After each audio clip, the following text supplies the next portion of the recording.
Ito na naman tayo, bagong taon, bago na naman yung gimmick ng Honor Philippines. No? Seryoso ba kayo? Like claiming to be the #1 mid-range smartphone in the Philippines? Again? Taon-taon na lang ba? Tapos yung nakakapagod din yung pagiging expertly reckless ninyo eh. History lang na kung gaano kayo ka-OA talaga na. So, noong 2023, yung Honor X9A, nung nag-launch kayo, ang gimmick nyo, ginamit nyo yung phone, yung screen ng phone, pag-crush ng pakwan at saka walnuts. Sobrang daming walnuts na nasayang. Paborito ko yung nut na yun. Tapos ginawa nyo siyang parang kitchen tool, no? Yung phone, tapos pinasagasaan nyo sa kotse. Akala ko ba smartphone to? 'Di ba? Fragile tank kung ituring nyo. Pero bakit hindi nasira yung phone? Tapos noong 2024, yung X9B naman yung nilaunch nyo, mas lumala.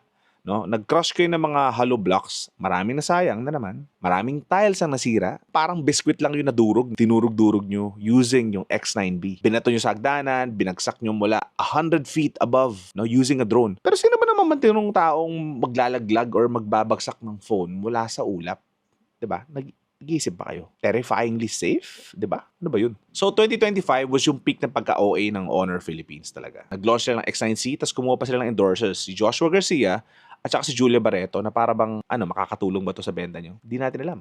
Tapos sila mismo nagbato ng phone, nagbagsak, pinasagasaan, binuhusan ng mainit na tubig, tapos sinulog mula sa second floor. Tapos, nag-Guinness World Record pa kayo. Last year lang yun. At yung pa-premyo nyo sa mga bumili, may chance silang manalo ng Rolex. I mean, sino pa bang ibang smartphone brand na mamimigay ng Rolex? I mean, kahit brand na lang, sino pa bang brand na mamimigay ng Rolex kundi ka casino? Like, expensively cheap yung galawan nyo. Tapos, kakapasok lang ng taon, 2026, may mga nakikita na naman ako sa page na nagtitease kayo ng bagong phone.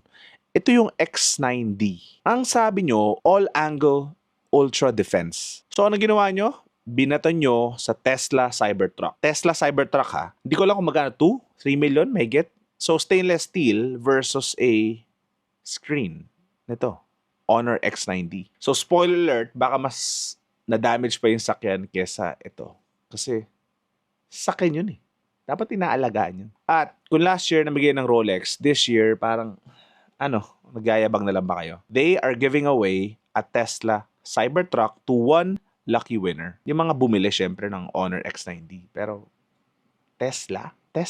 Seryoso ba kayo? Parang, ang yabang nyo ha. Sino bang marketing team ang nag-isip nitong konseptong to? Na mamimigay kayo ng Tesla sa mga bumili or sa isang lucky winner na bumili ng smartphone nyo. Parang it doesn't make any sense. Pero ito lang talaga gusto kong malaman, no? Gusto kong malaman talaga from you guys. Sa dami ng pakitang tao nyo, sa dami ng pakwan, walnuts, hollow block, tiles, sinira nyo, at namigay pa kayo ng Rolex. Totoo bang ikaw ang #1 mid-range smartphone dito sa Philippines?